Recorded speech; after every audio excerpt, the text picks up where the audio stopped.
تو ہم حدیث نمبر 128 پڑھ رہے تھے.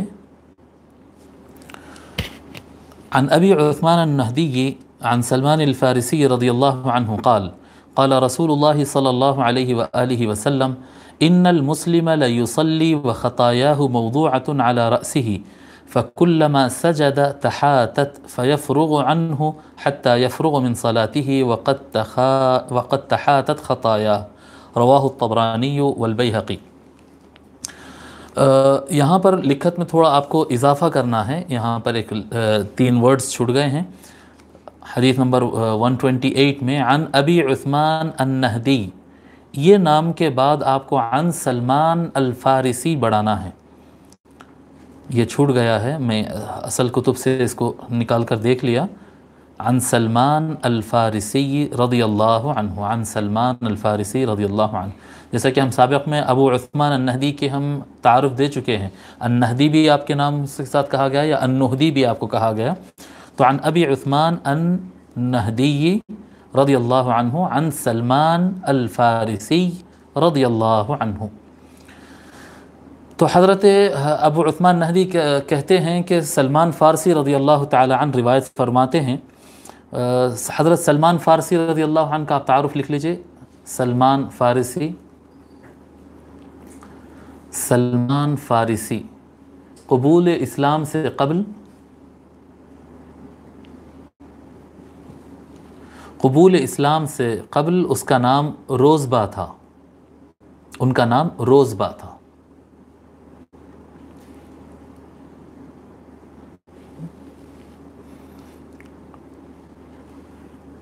کوئی مسئلہ نہیں بیٹے، کر دو. آپ کو جتنا بولے اتنا کرو. آپ جتنا دیر کریں گے اتنا پرابلم ہوئے گا.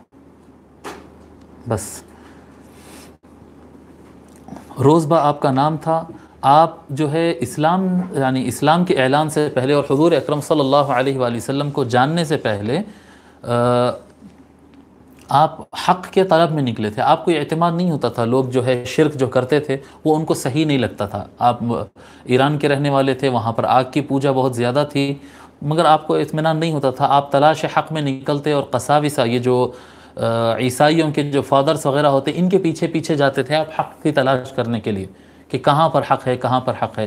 کچھ عرصہ بعد آپ کو اطلاع ملی کہ حضور صلی اللہ علیہ وآلہ وسلم تشریف لائے ہیں مدینہ منورہ میں.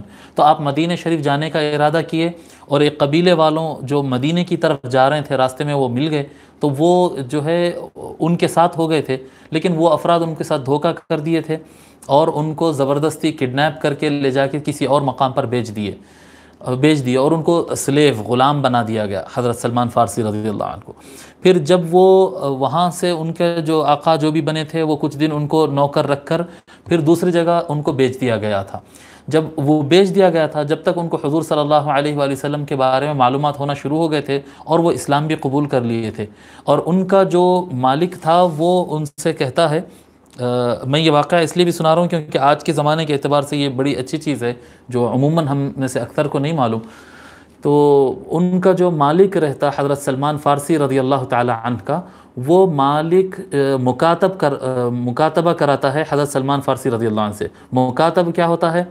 مکاتب کہتے ہیں کہ مالک جو ہے وہ لکھوا لیتا ہے اپنے غلام کے ساتھ کہ اگر آپ میرا اتنا کام کر دیں گے یا آپ جو ہے مجھے اتنے پیسے لا کر اگر دے دیں گے تو آپ آزاد ہو جائیں گے.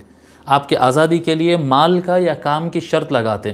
تو ان کا جو آقا رہتا وہ ان کے اوپر شرط لگاتا کہ 300، بعض روایتوں میں آتا کہ 500 یا 300 کھجور کے درخت، اس کی خالی زمین رہتی جس میں وہ باغ بنانا چاہتا ہے تو وہ 300 یا 500 درخت لگانا اور ایک انڈے کے اتنا سونا لا کر دینا.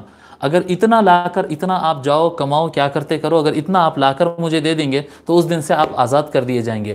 تو حضرت سلمان فارسی رضی اللہ تعالیٰ عنہ جو ہے وہ آ کر حضور صلی اللہ علیہ وآلہ وسلم کو یہ بات سناتے اور یہ حالات سناتے کہ ایسا ایسا کیا کہتے میرا مالک نے میرے ساتھ کیا ہے. تو حضور اکرم صلی اللہ علیہ وآلہ وسلم اپنے صحابہ کرام کو حکم فرماتے کہ اپنے ساتھی اور اپنے بھائی کی مدد کرو. تو سارے صحابہ کرام رضی اللہ تعالی عنہم اجمعین جو ہے وہ میدان میں آ جاتے ہیں. اب وہ چھوٹے چھوٹے پودے بھی تو ملنا نا کھجور کے، تو جس کے باغوں کے اندر جس کے پاس بھی ہو سکتا تھا وہ کھجور کے پودے چھوٹے چھوٹے نکال کر لے کر آتے، زمین کو مہیا کرتے ہیں. وہ یہودی کی زمین پر کیا کہتے ہیں زمین کو تیار کرتے ہیں، کھدائی کرنا اور اس میں پانی ڈالنا، جو بھی زمین کو ہل چلا کے جیسا تیار کرتے ہیں نا کھیتی کے لیے، تو کھجور کے درخت لگانے کے لیے بھی تیاری کرنا پڑتا، تو وہ ساری زمین کو صحابہ کرام تیار کرتے تھے، اور حضور اکرم صلی اللہ علیہ وآلہ وسلم خود وہاں پر آ کر کھڑے ہو کر سارے عمل کی نگرانی کرتے۔ اور جب درخت لگانے کی بات آتی ہے تو روایات میں آتا ہے کہ جتنے درخت لگائے گئے 300 یا 500 سارے درخت حضور صلی اللہ علیہ وآلہ وسلم اپنے ہاتھ مبارک سے لگاتے ہیں۔ 300 جھاڑ ایک ہی دن میں حضور صلی اللہ علیہ وآلہ وسلم 300 یا 500 درخت ایک ساتھ لگاتے جاتے یہاں تک کہ پورا باغ اس کا ایک دن میں کام مکمل ہو جاتا ہے۔ اور وہ جو ہے پھر حضور صلی اللہ علیہ وآلہ وسلم کے پاس مختلف مقامات سے کافی سونے کے سکے اور چاندی کے سکے اور مختلف جو ہے قسم کے تحفے آتے، تو حضور صلی اللہ علیہ وآلہ وسلم چاندی کے سکے رہتے، حضور صلی اللہ علیہ وسلم فرماتے کہ اے سلمان لے لو، یہ جو تمہارے سونے کے انڈے کے جو شرط لگایا تھا تمہارا مالک، لے جاؤ اس کو دے دو۔ تو حضرت سلمان فارسی عرض کرتے یا رسول اللہ یہ اتنے ملا کے سونے کے انڈے کی قیمت کے برابر تو نہیں ہو سکتے یہ۔ حضور صلی اللہ علیہ وسلم فرماتے تم جا کر تو دیکھو، تم ٹرائی تو کرو۔ تو بازار میں جا کے ایک سونے کا انڈا خریدنے کے لیے وہ سکے جو ہے وہ تولتے جاتے، تول کر یعنی تول کے اعتبار سے اس کی قیمت دی جاتی وہ سونے کے انڈے کی، تو جب تولتے ہیں تو جتنا وہ مال دیا گیا تھا اس میں اتنی برکت ہوتی ہے کہ وہ سونے کے انڈے کی قیمت کے برابر ہو جاتا، اور وہ خوشی خوشی خرید کے لے جا کر اس مالک کو اپنے جو کہ یہودی ہوتا وہ مالک کو لے جا کر دے دیتے ہیں۔ تو اس طرح سے حضور صلی اللہ علیہ وسلم درخت لگانے کا بھی کام کر دیتے اور یہاں پر یہ بھی ادا کر دیتے، خوشی خوشی یہودی یعنی اس کو بھی اندازہ نہیں تھا کہ اتنا فاسٹ اس کا کام ہو جائے گا، تو خوشی خوشی وہ بھی آزاد کر دیتا۔ اس کے بعد سے حضرت سلمان فارسی رضی اللہ تعالی عنہ حضور صلی اللہ علیہ وآلہ وسلم کی بارگاہ میں آ جاتے اور انہی کے ساتھ بہت زیادہ وقت گزارتے، اور بہت زیادہ حکمت والے، بہت زیادہ سمجھدار، جنگ خندق اور دیگر جنگوں میں آپ کا بڑا رول رہا ہے، یعنی مشورہ دینے اور ان کی پلاننگ کرنے میں آپ کے پاس بڑی کیا کہتے ہیں ذہنی صلاحیت ہوتی۔